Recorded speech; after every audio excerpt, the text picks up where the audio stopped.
Something that looked like a flashlight could save your life. Dentists are now being armed with a different way to detect oral cancer. The technology has been on the market for a few years now, but it's not covered by insurance. So is the extra screening really worth it? We looked into it. Stick your tongue out at me? Dentists and dental hygienists know how to look for possible signs of oral cancer. For Nikki Mitchell, it's especially important. My grandfather passed away from oral cancer.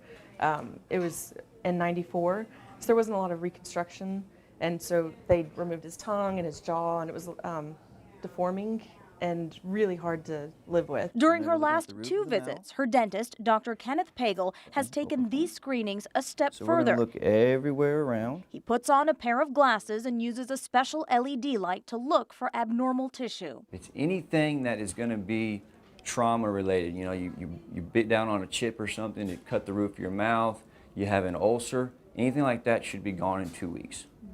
If it's not, we need to look further. Dr. Pagel is using one of a handful of devices that have So we'll come on the check market in the everything. Stick last your few tongue out. years, aimed at making screenings easier. You turn the light on, you look for dark spots. This one is called OralID, and it's manufactured in Stafford by Forward Science. CEO Robert Whitman says the devices are distributed to dental practices around the country. It is just a flashlight, but if people use it, then it's a lifesaver. According to MD Anderson, more than 30,000 people are diagnosed with oral cancer every year, and more than half of those cases are discovered in late stages.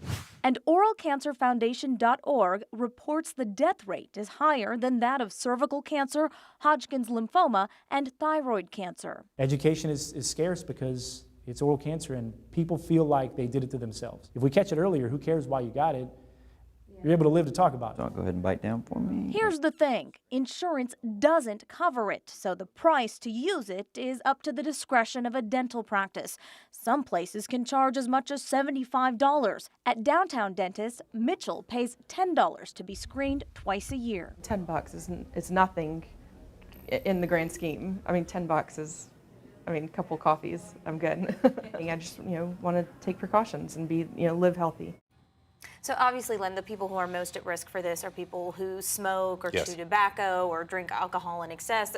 Genetics even plays a role in it. But now with the rise of HPV, which contributes a lot to throat cancer, it's kind of a nice way to get a little peace of mind. I like what the So- guy said that you interviewed the doctor. Yeah. It's just a flashlight, Yeah. but it can save lives. It can save lives. So you got to look into it. You have to see how much your dentist is charging to use it. But for some people, it really is worth it. Yeah, that's a great story. Thanks.